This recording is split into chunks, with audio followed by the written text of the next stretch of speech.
Dear students, आज हम लोग फंजाई के एक नए जीनस के बारे में पढ़ेंगे, अस्टिलागो। अस्टिलागो सब डिवीजन बेसिडियोमाइकोटिना का मेंबर है और बेसिडियोमाइकोटिना को हम लोग क्लब फंजाई के नाम से भी जानते हैं। और जो अस्टिलागो है वो अस्टिलागो प्लांट्स में बहुत तरह की डिजीजेस करता है और इन डिजीजेस को हम लोग जो है स्मट डिजीजेस कहते हैं। तो अस्टिलागो से प्लांट्स में स्मट नाम की बीमारी होती है, स्मट डिजीज जिसको हम लोग बोलते हैं। तो आइए देखते हैं कि अस्टिलागो की लाइफ साइकिल स्ट्रक्चर और उसके अदर फीचर्स क्या क्या हैं। अस्टिलागो, जैसा कि मैंने आपको बताया कि ये सब डिवीजन बेसिडियोमाइकोटिना का मेंबर है। तो क्लासिफिकेशन देखें तो क्लास टीलियोमाइसीड्स, ऑर्डर अस्टिलैजिनेल्स, फैमिली अस्टिलैजिनेसी और जीनस अस्टिलागो। अकरेंस यानी पाया कहाँ जाता है। अस्टिलागो एक पैरासिटिक फंजाई है और जो कि खासतौर पर फैमिली पोएसी और फैमिली साइपरेसी के मेंबर्स में स्मट नाम की बीमारी पैदा करता है। और ये हमारे जो स्टेपल क्रॉप्स हैं, हमारी जो मुख्य फसलें हैं, हमारी मुख्य फसल जो अनाज है, इनके ऊपर ये बीमारी पैदा करता है। इसलिए ये हमारे फसलों के लिए काफी बड़ा खतरा हो सकता है। किन किन फसलों पे ये बीमारी पैदा करता है, उसमें से कुछ के प्रमुख नाम आपके सामने दिए हुए हैं। जैसे कि अस्टिलागो ट्रिटिसाई, ये व्हीट के ऊपर लूज स्मट ऑफ व्हीट नामक बीमारी पैदा करता है। अस्टिलागो अवीनी, ये जो है ओट्स के ऊपर बीमारी पैदा करता है। फिर है अस्टिलागो सेटामिनी, ये सुगर केन, गन्ने के ऊपर whip smut of sugarcane के नाम से बीमारी पैदा करता है। अस्टिलागो होर्डियाई, बार्ले, जौ के ऊपर जो है कवर्ड स्मट ऑफ बार्ले नामक बीमारी पैदा करता है। और अस्टिलागो मेडिस, ये मेज यानी मक्का, मुंगरी जिसे कहते हैं, इसमें स्मट डिजीज पैदा करता है। ये इसके अलग अलग जो हमने आपको बताया था उसके सिम्टम्स हैं। कैसा इन्फेक्शन के बाद इनका फसल का जो हमारी प्लांट्स हैं, क्रॉप प्लांट्स, उसमें स्मट बीमारी होने पर उसमें क्या सिम्टम्स दिखाई देते हैं, ये स्ट्रक्चर, ये डायग्राम आपको दिखाई दे रहा है। हम माइसीलियम के बारे में देखें, या इसको हम पहले देख लेते हैं। ये जो इमेज नंबर ए है, ये loose smut of wheat Ustilago nuda tritici के द्वारा जब होता है तो उसमें जो गेहूं की जो बालियां होती हैं, ईयर्स जिसको हम लोग बोलते हैं, उसमें ईयर्स की जगह स्मटेड ब्लैक कलर के स्पोर्स बन जाते हैं। फिर इसमें और देखें तो कुछ समय बाद ये स्पोर्स उड़ जाते हैं और गेहूं की बाली की जगह हमें ये केवल ठूंठ दिखाई देता है। उसका इन्फ्लोरेसेंस ईयर का केवल स्टेम हमें रैकिस दिखाई देता है और हमें कुछ चीज दिखाई नहीं देती। फिर सी है बार्ले के ऊपर जो है कैसे ये आपको जो है ईयर दिखाई देंगे, उसकी जो बालियां होती है, अगर बालियों में बार्ले में अगर अस्टिलागो को इन्फेक्शन होता है तो उसकी ईयर्स कैसी दिखाई देती हैं। फिर जो डी है ओट के ऊपर अस्टिलागो कोलेराई, ओट्स में जो है जई, इसमें अगर इन्फेक्शन होता है अस्टिलागो का तो उसके ईयर्स कैसे दिखाई देते हैं। फिर लूज स्मट ऑफ दूब ग्रास के ऊपर भी जो है इसका इन्फेक्शन होता है और उसमें जो इन्फ्लोरेसेंस होते हैं, बेसिकली जो अस्टिलागो इन्फेक्ट करता है प्लांट का, वो उसका फ्लोरल पार्ट होता है जो कि सबसे ज़्यादा अफेक्टेड होता है, प्रभावित होता है। और वहाँ फ्लोरल पार्ट्स में फ्लोरल पार्ट्स की जगह यानी कैलिक्स, या वहाँ पर अगर हम ग्रेमिनी की बात करें तो वहाँ पर जो है पेरियंथ होता है, कैलिक्स कोरोला नहीं होता है, वहाँ पर पेरियंथ पाया जाता है और ब्रैक्ट्स होते हैं। तो पेरियंथ की जगह एंथर और कार्पेल की जगह वहाँ पर स्मट के स्पोर्स ही आपको दिखाई देंगे, बाकी फ्लोरल स्ट्रक्चर्स आपको नहीं दिखाई देंगे। मेज में आप देखेंगे तो मेज में जो ग्रेन्स होते हैं, मक्के में जो ग्रेन्स होते हैं, ग्रेन्स की जगह पर वहाँ पर स्मटेड स्पोर्स आपको दिखाई देंगे, बाली के अंदर भरे हुए, उसके दाने के अंदर भरे हुए। और वो जो दाने होते हैं मैलफॉर्म्ड हो जाते हैं, उनका आकार बिगड़ जाता है, साइज उनका बड़ा हो जाता है, कलर चेंज हो जाता है, उसके अंदर ब्लैक कलर के स्पोर्स आपको अस्टिलागो के भरे हुए दिखाई देते हैं। माइसीलियम का स्ट्रक्चर हम लोग देखिए कैसा होता है। इसका जो माइसीलियम होता है वो ब्रांच्ड होता है, हाइलाइन होता है, यूजुअली इनकॉन्स्पिक्यूअस, मतलब आपको टिश्यू के अंदर स्पष्ट दिखाई नहीं देगा। इसमें जो प्राइमरी माइसीलियम है, दो तरह के माइसीलियम अस्टिलागो में बनते हैं, बेसिडियो माइकोटिना में। जो प्राइमरी माइसीलियम होता है वो बेसिडियोस्पोर्स के जर्मिनेशन से बनता है। अच्छा, बेसिडियोस्पोर का जर्मिनेशन या बेसिडियो माइकोटिना के एक मेंबर के बारे में हमने आप लोगों को बहुत पहले पढ़ा दिया था लास्ट ईयर सेशन में, लास्ट ईयर के शुरुआत में ही, जब हमने आप लोगों को पक्सीनिया पढ़ाया था। तो Puccinia is also member of Basidiomycotina. Basidiomycotina को हम लोग क्लब फंजाई के नाम से जानते हैं, यानी मुदगर फंजाई। और ये जो क्लब स्ट्रक्चर है, ये इसलिए क्लब फंजाई इसको इसलिए बोलते हैं क्योंकि जब इसमें रिप्रोडक्शन होता है, रिप्रोडक्शन के पश्चात ये क्या करता है कि बेसिडियोस्पोर्स बनाता है, और ये बेसिडियोस्पोर्स बेसिडियम नाम के स्ट्रक्चर के ऊपर बनता है। और ये जो बेसिडियम होता है वो क्लब शेप्ड होता है, इसीलिए इसको जो है, चूंकि ये बेसिडियम का निर्माण करता है, और इसलिए इसे हम लोग क्लब फंजाई कहते हैं। यानी सेक्सुअल रिप्रोडक्शन के दौरान बेसिडियो माइकोटिना के मेंबर्स बेसिडियम का निर्माण करते हैं, जो कि क्लब शेप दिखाई देते हैं, मुद्गर के आकार का दिखाई देता है। इसलिए इस ग्रुप के फंजाई को, यानी बेसिडियो माइकोटिना के मेंबर्स को हम लोग क्लब फंजाई भी कहते हैं। अब ये जो बेसिडियोस्पोर्स जर्मिनेट होते हैं, यानी सेक्सुअल रिप्रोडक्शन के बाद जो सबसे पहला स्पोर बना बेसिडियोस्पोर, ये जब जर्मिनेट होता है तो प्राइमरी माइसीलियम बना। और ये जो प्राइमरी माइसीलियम होता है यूनिन्यूक्लिएट होता है।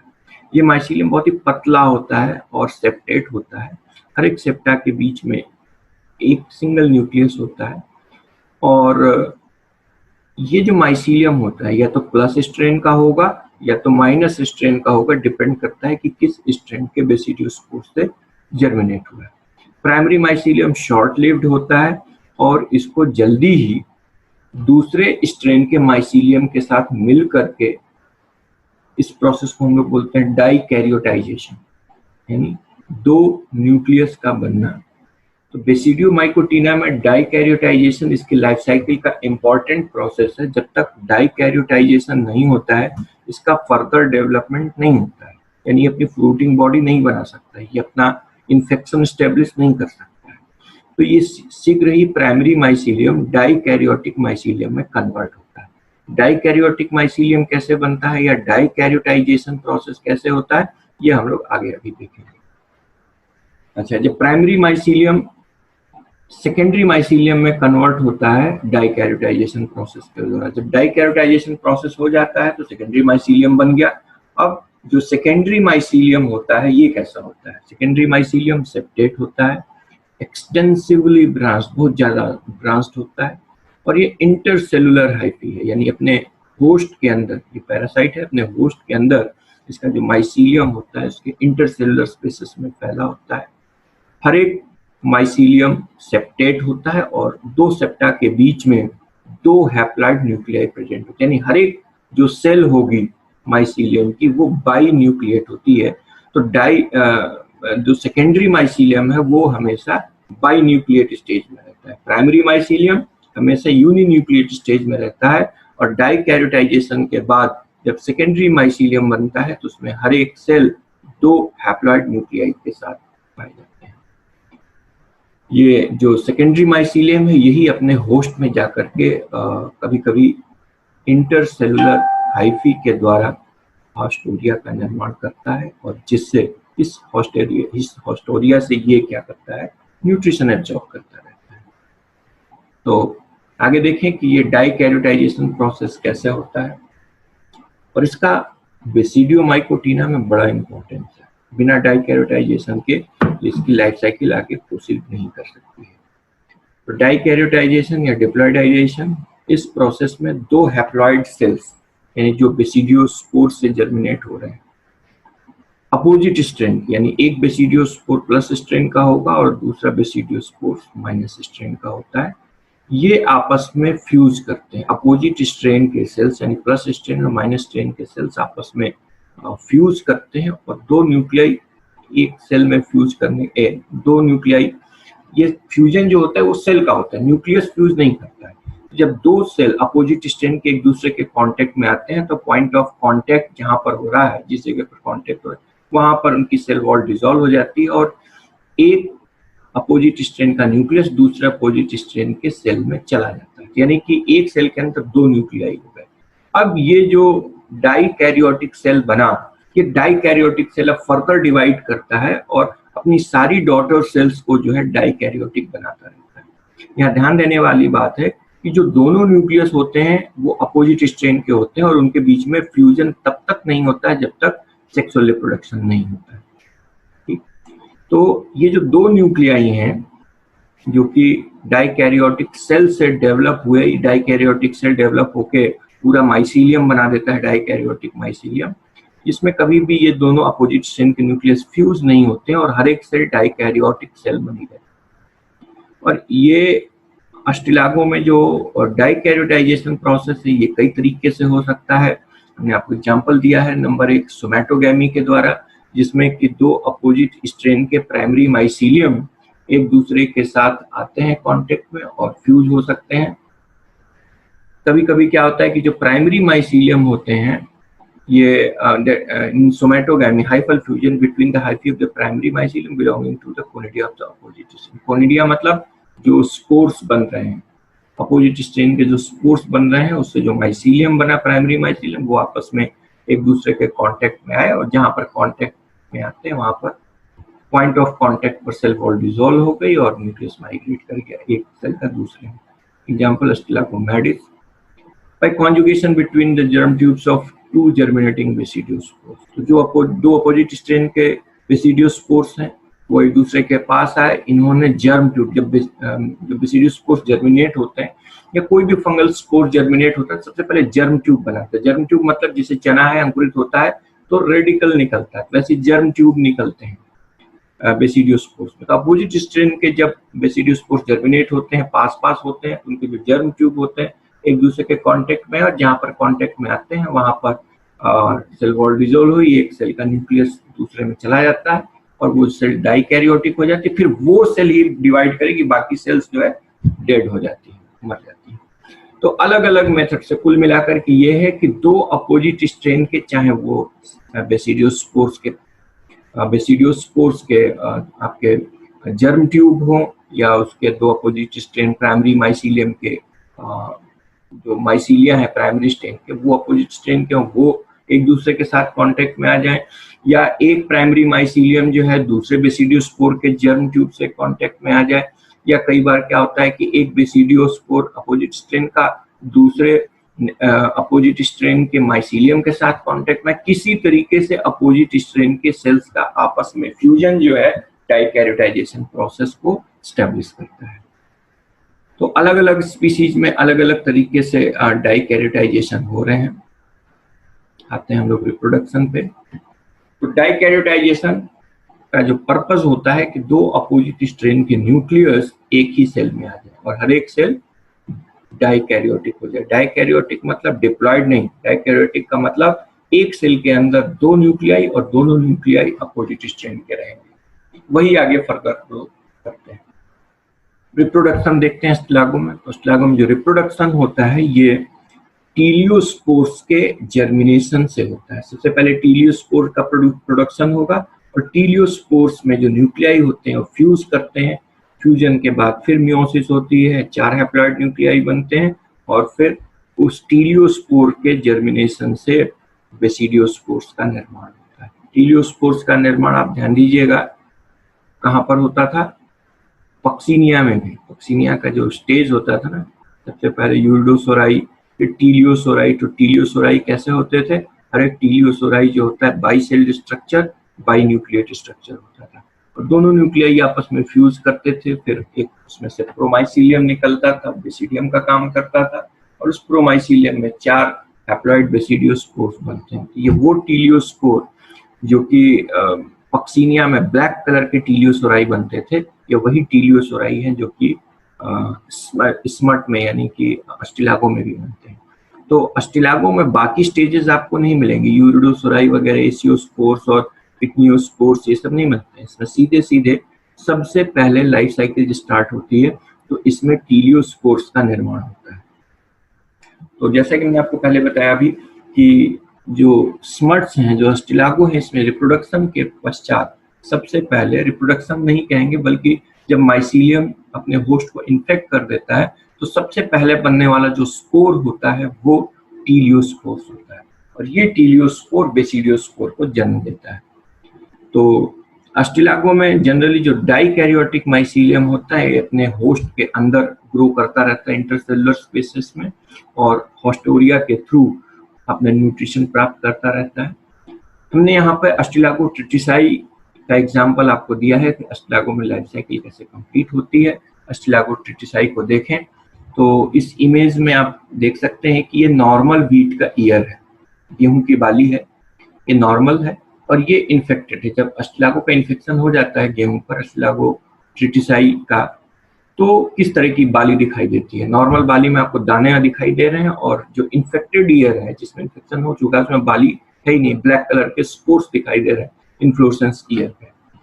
तो जब अस्टिलागो ट्रिटिसाई में इन्फेक्शन होता है तो ये जो माइसीलियम होता है, फाइनली जब गेहूं की फसल पकने वाली होती है या तैयार होने वाली होती है, जब उसमें दाने बनने का समय आता है फ्लावरिंग स्टेज के बाद, उसमें ओवरीज के अंदर, और ओवरीज के अंदर क्या होता है कि जो हाइफी सेल्स होते हैं, जो अंदर ऑलरेडी इन्फेक्शन है जिस गेहूं की बाली में, वो हाइफी माइग्रेट करते करते इसके फ्लावरिंग पार्ट तक पहुंचता है और उसके ओवरीज में जाकर के ये राउंड ऑफ हो जाता है, गोल स्ट्रक्चर बना लेता है। इसका जो माइसीलियम होता है गोल बन जाता है, और सीधे सीधे कहें कि इसका जो माइसीलियम है ओवरी में पहुंच करके टीलियोस्पोर्स में कन्वर्ट हो जाता है।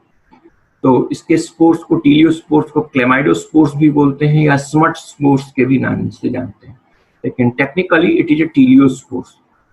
तो जो माइसीलियम है जब ओवरी में पहुंचता है तो समझ जाता है कि अब प्लांट मेच्योर होने वाला है और अब हमें अपना स्पोर बना लेना चाहिए, क्योंकि प्लांट जब मेच्योर होता है गेहूं का तो तभी वो जाके बाली का निर्माण करता है, अपने सीड्स का निर्माण करता है। तो फंजाई भी समझ जाता है कि अब ये इसकी लाइफ खत्म होने वाली है गेहूं की, अब ये अपने बीज बनाने जा रहे हैं, इसके बाद ये कट जाएगा। तो गेहूं के कटने से पहले, इसके बीज बनने से पहले ही अपने स्पोर्स वहां पर आना शुरू कर देता है, इसका माइसीलियम स्पोर बनाने लगता है, और ये वहां पर जो है जो माइसीलियम है वही माइसीलियम स्मट स्पोर्स में यानी क्लेमाइडोस्पोर्स या टीलियोस्पोर्स में कन्वर्ट हो जाता है। अगर एक टीलियोस्पोर को देखें तो जो टीलियोस्पोर्स है राउंडेड स्ट्रक्चर होता है, इसका आउटर वॉल स्पाइनी होता है और जो इनर वॉल होती है स्मूथ होती है। आउटर वॉल को एक्साइन बोलते हैं, इनर वॉल को इंटाइन बोलते हैं, ठीक है। तो ये कब बनता है? जब गेहूं में बाली बनने का समय आता है, तब वहां पर बाली की जगह पर दाने, बाली में दाने की जगह पर यहाँ पर स्मट के स्पोर्स बनना शुरू हो जाते हैं। इनिशियली ये जो स्मट के स्पोर्स होते हैं एक मेम्ब्रेन से कवर्ड रहते हैं और जल्दी ये मेम्ब्रेन रप्चर हो जाता है, फट जाता है, और ये जो स्मट के स्पोर्स हैं, टीलियोस्पोर्स, ये हवा के द्वारा आसपास के फसल में बिखर जाते हैं, फैल जाते हैं।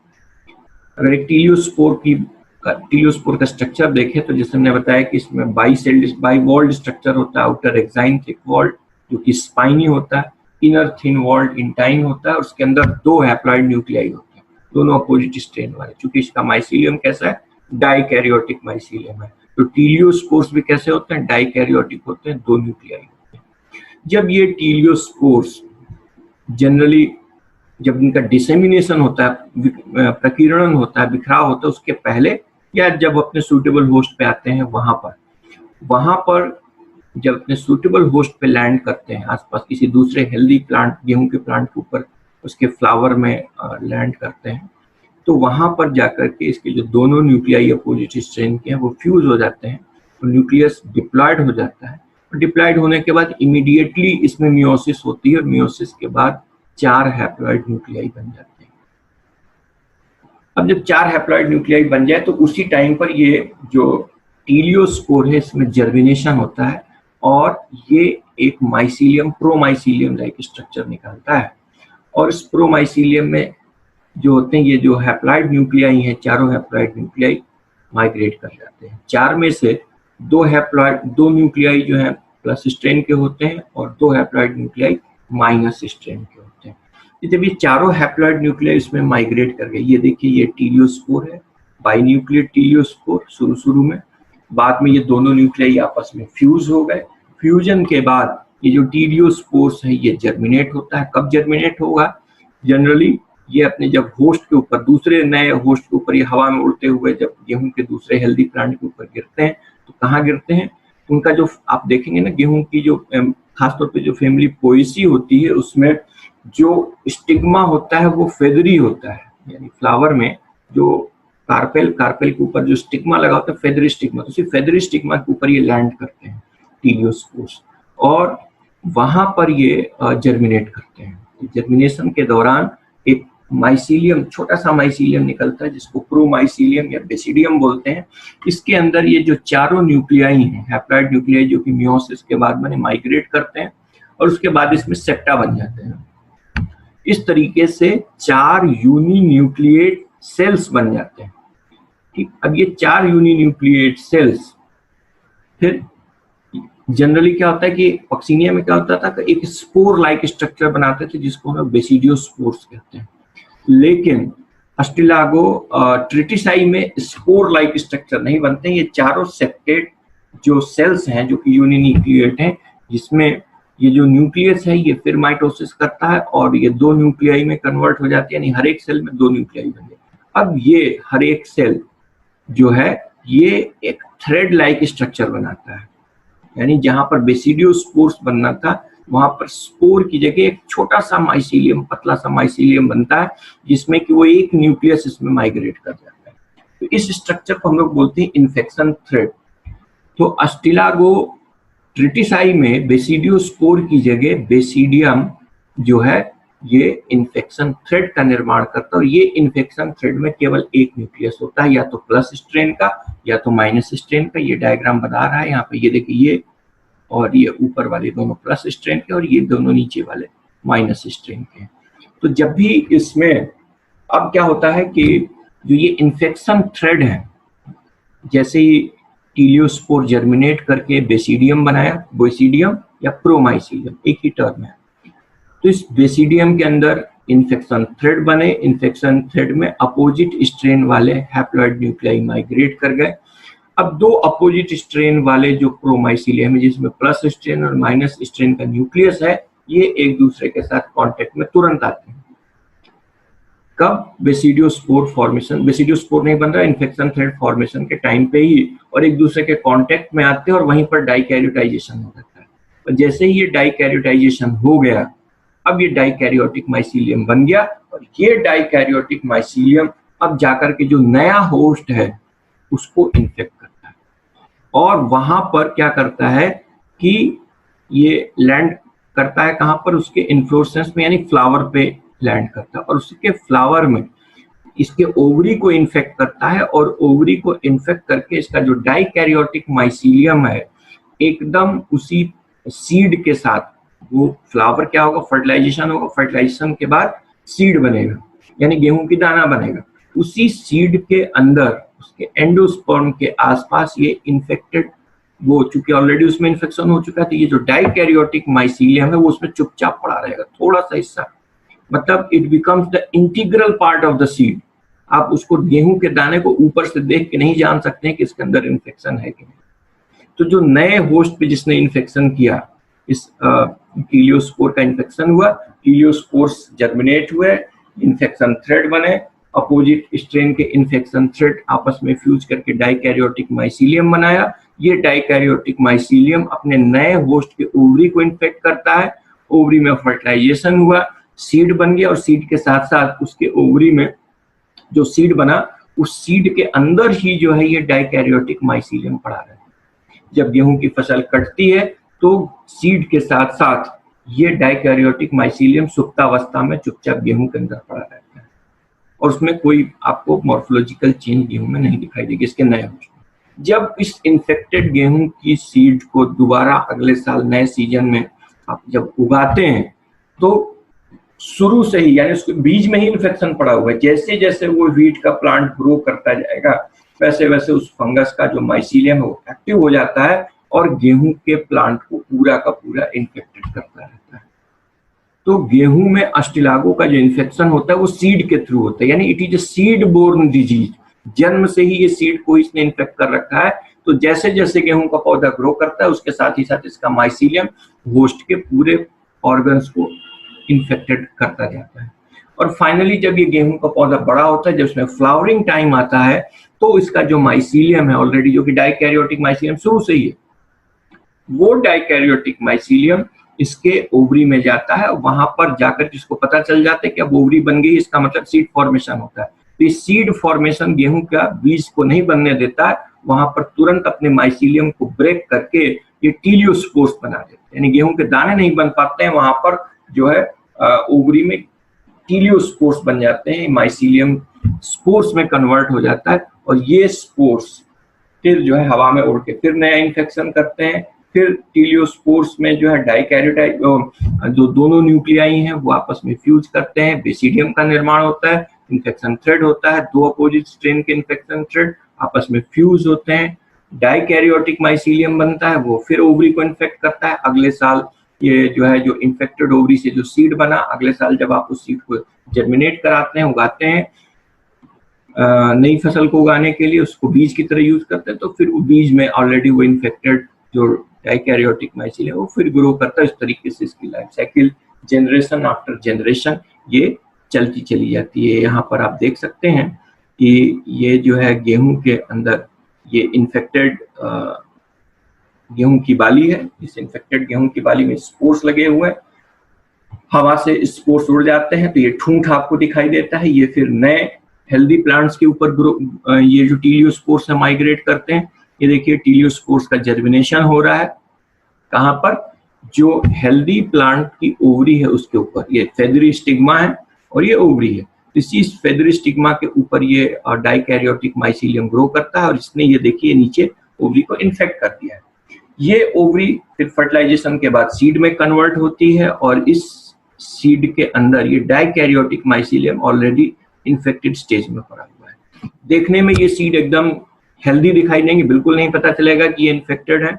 और ये इन सीड्स को जब आप नेक्स्ट ईयर ग्रो करते हैं, अगली फसल को उगाने के लिए जर्मिनेट कराते हैं, तो ये माइसीलियम फिर से एक्टिव हो जाता है और जैसे जैसे ये वीट का प्लांट ग्रो करता रहता है, ये देखिए इंटरसेलुलर और इंट्रासेलुलर माइसीलियम इसके अंदर ग्रो करता रहता है और पूरा ये वीट अंदर से इन्फेक्टेड रहता है। बाहर से देखने में आपको नहीं पता चलेगा, लेकिन अंदर ही अंदर ये वीट प्लांट इन्फेक्टेड रहता है। फाइनली जब ये वीट ग्रो करेगा, जब इसमें फ्लावरिंग का टाइम आता है, तो इस फ्लावरिंग टाइम में जो माइसीलियम है इसकी ओवरी में पहुंच करके ये सीड्स को नहीं बनने देता है बल्कि अपने स्पोर्स बना देता है और इस तरीके से इसकी लाइफ साइकिल कंप्लीट होती रहती है। इसी के साथ ही ये अस्टिलैगो का टॉपिक कंप्लीट होता है।